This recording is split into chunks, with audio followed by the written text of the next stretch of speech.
Hello friends, good morning. तो चलिए आज हम लोग फिर देखेंगे न्यू टॉपिक जो कि है क्षेत्रीय राज, जिसमें हम लोग देखेंगे पंजाब और मैसूर के इंपॉर्टेंट जो शासक होंगे उनके बारे में। जैसे कि पंजाब का आपको पता होगा रणजीत सिंह का नाम आप लोगों ने सुना था, जिनका संबंध सुकरचकिया मिशन के मुखिया महा सिंह के घर हुआ था। तो ये सुकरचकिया हम लोग बहुत बार सुने हुए हैं, तो इसके बारे में देखेंगे। और मैसूर के शासक के बारे में टीपू सुल्तान वगैरह का नाम आप लोगों ने सुना होगा, तो वो सब इंपॉर्टेंट क्वेश्चन देखेंगे। तो चलिए स्टार्ट करते हैं क्वेश्चन से। तो क्वेश्चन नंबर 1 यहाँ पे बोल रहा है रंजीत सिंह के राज में सम्मिलित था।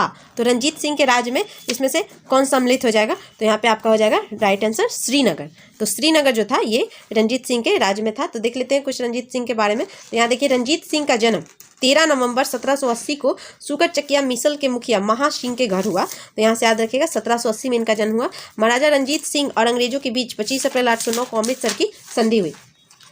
संधि का तत्कालिक प्रभाव यह हुआ कि रंजीत सिंह का सतलज पार के सिख राजाओं के ऊपर प्रभुत्व जमाने का स्वप्न टूट गया। परंतु दूसरी ओर जैसा कनिंघम ने कहा कि रंजीत सिंह को पश्चिम दिशा में प्रसार करने की खुली छूट मिल गई।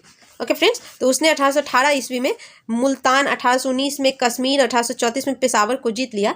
तो यहाँ पे आपका ऑप्शंस में जो था वो आपका क्या था? तो उन्होंने देखिए मुल्तान को जीता, कश्मीर को, तो ऑप्शन में कश्मीर था, इसलिए जम्मू कश्मीर राइट आंसर हो जाएगा। चलिए नेक्स्ट है रंजीत सिंह किस मिसल से संबंधित थे? तो यहाँ पे सुकरचकिया मिशन जो है ये बिल्कुल VVI क्वेश्चन है, बहुत बार पूछा जाता है, तो इसको याद रखिएगा। चलिए नेक्स्ट देखते हैं। महाराजा रंजीत सिंह के राज की राजधानी थी, तो वो थी आपकी लाहौर। तो यहाँ देखिए 1798 में अफगानिस्तान के शासक जमान शाह ने पंजाब पर आक्रमण किया। वापस जाते समय उसकी तोपें चिनाब नदी में गिर गई। रंजीत सिंह ने उन्हें निकलवा कर वापस भिजवा दिया। उस सेवा के बदले जमान शाह ने उसे लाहौर पर अधिकार करने की अनुमति दे दी। तो यहाँ से याद रखिएगा 1799 में रंजीत सिंह ने तत्काल लाहौर पर अधिकार कर लिया तथा उसे अपनी राजधानी बना ली। तो कब उसकी राजधानी बनाया होगा? तो 1799 में, ये भी याद रखिएगा। चलिए रंजीत सिंह ने सुप्रसिद्ध कोहिनूर हीरा प्राप्त किया था।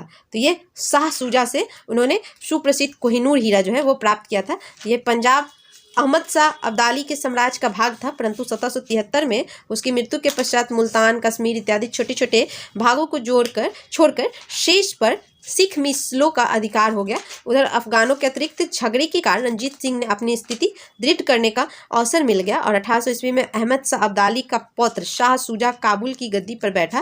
परंतु उसके भाई शाह मुहम्मद जो थे शक्तिशाली बरकजई सरदारों फतेह खां और दोस्त मोहम्मद की सहायता से 1809 में विस्थापित कर दिया तथा स्वयं कश्मीर और पेशावर पर अधिकार कर लिया। इसी अवसर पर शाह शुजा ने काबुल का राज प्राप्त करने के लिए रंजीत सिंह से सहायता मांगी और उन्हें कोहिनूर हीरा भेंट किया। तो यहाँ से याद रखिएगा, तो ये भेंट किया गया था रंजीत सिंह को, जबकि उनके द्वारा ये छीना नहीं गया था। और ये कब? तो काबुल पे जो है अधिकार प्राप्त करने के लिए सहायता मांगी थी, उसके बदले में इन्हें दिया गया था। निम्नलिखित में से किसने कहा था कि ईश्वर की इच्छा थी कि मैं सब धर्मों को एक निगाह से देखूं, इसलिए उसने दूसरी आंख की रोशनी ले ली? तो ये कथन किसका था? तो यहाँ पे हो जाएगा महाराजा रंजीत सिंह का ये कथन था।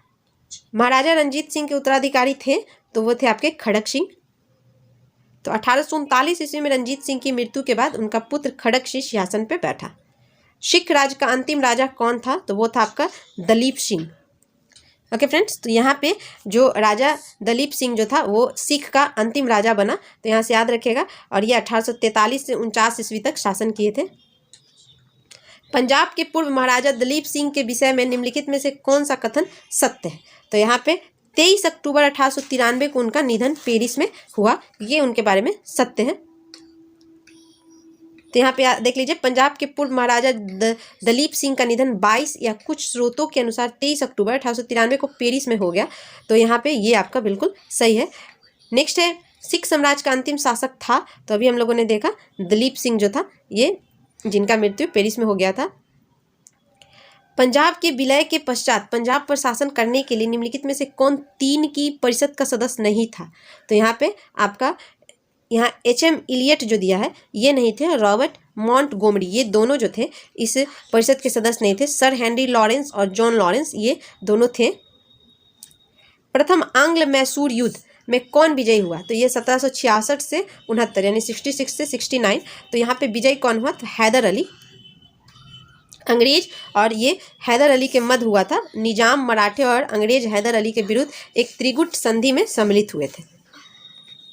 निम्नलिखित में कौन 1755 में डिंडीगुल मैसूर में एक आधुनिक शस्त्रागार की स्थापना की थी? तो यहाँ पे हो जाएगा आपका हैदर अली। ब्रिटिश जनरल जिसने हैदर अली के को पोर्टो नोवो की युद्ध में हराया तो वो था आपका सर आयरकूट। तो ये 1781 में हैदर अली का सामना अंग्रेज जनरल आयरकूट से हुआ, जिसने पोर्टो नोवो 1 जुलाई 1781 में हैदर अली को परास्त किया। नेक्स्ट है टीपू सुल्तान ने अपनी राजधानी बनाई तो श्रीरंगपट्टनम में। तो यहाँ पे जैकोबियन क्लब की स्थापना की और उसका सदस्य बना। तो ये भी याद रखिएगा, टीपू सुल्तान ने जैकोबियन क्लब की स्थापना भी की थी। निम्नलिखित भारतीय शासकों में कौन था जिसने विदेशों में आधुनिक पद्धति से दूतावास स्थापित किए थे? तो यहाँ पे आपका क्या हो जाएगा? तो यहाँ हो जाएगा आपका टीपू सुल्तान। टीपू सुल्तान ने ब्रिटिश सेना को 1780 में हराया था। तो यहाँ पे हो जाएगा पोलीलूर में। ओके फ्रेंड्स, यानी पोलीलूर में यहाँ पे टीपू सुल्तान ने ब्रिटिश सेना को हराया था। और कब? तो 1780 में। हैदर अली एवं टीपू सुल्तान ने मराठों तथा निजाम के साथ एक समझौता कर लिया तथा फ्रांसीसी सहायता का वचन ले लिया तथा कर्नाटक पर जुलाई 1780 में आक्रमण करके टीपू ने हेक्टर मुनरो की सेना को पोलीलूर नामक स्थान पे हरा दिया। अंग्रेजों ने श्रीरंगपट्टनम की संधि किसके साथ की थी? तो टीपू सुल्तान के साथ। कि यहाँ तृतीय आंग्ल मैसूर युद्ध 1790-92 में चला था।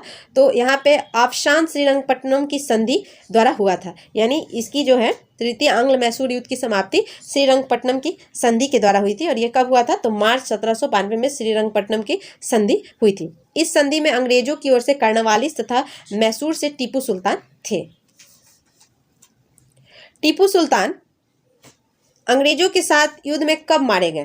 तो यहाँ पे हो जाएगा आपका 1799 में। तो ये जब चौथा आंग्ल मैसूर युद्ध हुआ तो उसी समय टीपू सुल्तान जो है वो मारा जाता है। चलिए नेक्स्ट है निम्नलिखित में से कौन एक सुमेलित है? तो यहाँ पे कौन सुमेलित है ये आपको बताना है।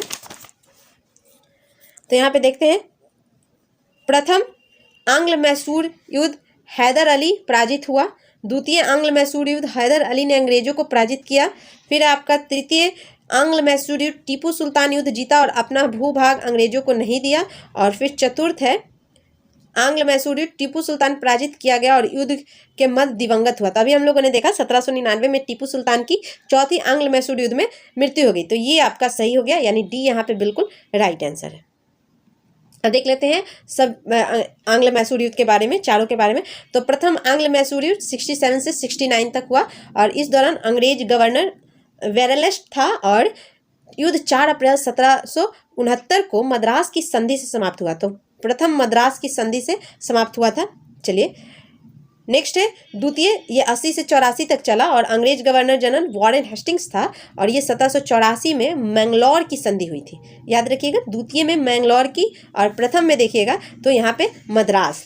प्रथम मद्रास, द्वितीय आपका मैंगलोर का संधि। फिर तृतीय देखते हैं तो ये 90 से 92 तक चला और यहाँ पे जनरल लॉर्ड कर्नवालिस था और यहाँ पे टीपू सुल्तान ने तुर्की की सहायता प्राप्त करने का प्रयत्न किया और 84-85 में एक दूत कस्तूनिया भेजा और टीपू सुल्तान एक दूत मंडल फ्रांस भी भेजा और यह युद्ध 1792 में श्रीरंगपट्टनम की संधि से समाप्त हुआ। तो प्रथम याद रखिएगा मद्रास की संधि, सेकंड मैंगलोर की और थर्ड जो है श्रीरंगपट्टनम की संधि से समाप्त हुआ था। और चौथा जो है ये देख लीजिए 1799 में हुआ और इस दौरान अंग्रेज गवर्नर लॉर्ड वेलेस्ली था और 4 मई 99 को अंग्रेजी सेना श्रीरंगपट्टनम का दुर्ग जीत लिया और टीपू ने लड़ते लड़ते वीरगति पाई। टीपू के कुल सदस्यों को बेलोर में कैद कर लिया गया। तो यहाँ तो टीपू सुल्तान मर गया था, तो यहाँ पे संधि आपकी नहीं हो पाई थी। चलिए नेक्स्ट देखते हैं, यहाँ पे आपको बताना है सूची 1 को सूची 2 से आपको क्या करना है तो मिलान करना है। चलिए देखते हैं, इलाहाबाद की संधि, मैंगलोर की, सलवाई की और मद्रास की संधि। तो चलिए मिलाते हैं यहाँ पे। तो यहाँ फर्स्ट जो है इलाहाबाद की संधि, तो ये आपका किससे मैच कर जाएगा? तो ये 1765 में हुआ था इलाहाबाद की संधि। फिर आपका मैंगलोर की संधि, तो मैंगलोर की संधि जो है ये आपका हुई थी 1764 1784 में द्वितीय आंग्ल कर्नाटक मैसूर युद्ध जो हुआ था उसमें। फिर आपका सलवाई का संधि, तो ये हुआ था आपका 1782 में। और फिर मद्रास की संधि, ये हुई थी प्रथम आंग्ल मैसूर युद्ध 1769 में। ओके फ्रेंड्स, तो यहाँ से याद रखेंगे।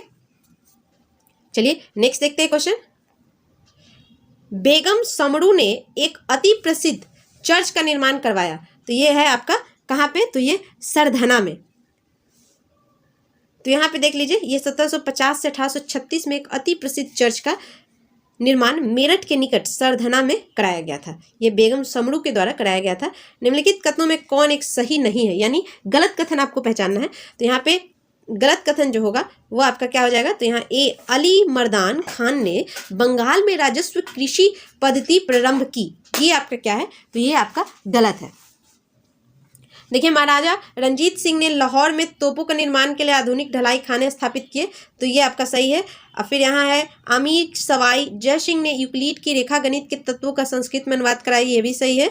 और फिर है आपका मैसूर ने टीपू सुल्तान में सिंगेरी मंदिर में देवी शारदा की मूर्ति के निर्माण के लिए धन दिया, तो ये तीनों सही है। यहाँ पे फर्स्ट जो है राजस्व कृषि पद्धति प्रारंभ की अली मर्दान खान, तो ये आपका जो है बिल्कुल गलत है। बोल रहा था अली मर्दान खां बंगाल में राजस्व कृषि पद्धति प्रारंभ की, तो ये अली मर्दान खां नहीं बल्कि मुर्शीद कुली खां थे। तो यहाँ से याद रखिएगा, ये राजस्व बंगाल में राजस्व कृषि पद्धति मुर्शीद कुली खां ने प्रारंभ की थी। ओके फ्रेंड्स, निम्नलिखित कथनों पे विचार कीजिए। चलिए, यहाँ पानीपत के तृतीय युद्ध में अहमद शाह अब्दाली और इब्राहिम लोदी, तो ये प्रथम युद्ध में था, तो ये आपका गलत हो गया। चलिए फर्स्ट गलत। सेकंड देखते हैं, तृतीय आंग्ल मैसूर युद्ध में टीपू सुल्तान की मृत्यु हुई, तो ये भी गलत हो गया, चतुर्थ आंग्ल मैसूर युद्ध में हुआ था। नेक्स्ट है, प्लासी के युद्ध में सिराजुद्दौला की पराजय के लिए मीर जाफर ने अंग्रेजों से मिलकर षड्यंत्र रचा, तो यहाँ पे आपको बताना है कौन सही होगा, तो ये बिल्कुल सही है। तो यहाँ पे सिराजुद्दौला की पराजय के लिए मीर जाफर ने अंग्रेज के साथ मिलकर षड्यंत्र रचा था, यानी थर्ड सही, यानी बी यहाँ पे आपका राइट आंसर हो जाएगा। ओके फ्रेंड्स, तो ये इंपॉर्टेंट क्वेश्चंस थे। अब नेक्स्ट टॉपिक जो होगा वो हम लोगों का होगा गवर्नर और गवर्नर जनरल और वायसराय। तो हम लोग बहुत कंफ्यूज रहते हैं कि कौन गवर्नर बना, कौन गवर्नर जनरल, किस अधिनियम से ये चेंज हुआ, फिर कब वायसराय हुआ, भारत का प्रथम वायसराय, स्वतंत्र भारत का प्रथम गवर्नर जनरल। तो ये सब बहुत सारे क्वेश्चंस होते हैं जिसमें हम लोग बिल्कुल उलझ जाते हैं। तो हम लोग नेक्स्ट जो है ये क्लियर करेंगे कि भारत का पहला गवर्नर कौन बना, गवर्नर जनरल कौन बना, वायसराय कौन बना। तो चलिए नेक्स्ट टॉपिक जो होगा हम लोगों का ये होगा। तो आप हमारे चैनल पर न्यू है तो शेयर कर दीजिए, लाइक कर दीजिए और सब्सक्राइब जरूर कर लीजिए। मिलते हैं नेक्स्ट वीडियो में, तब तक के लिए थैंक यू।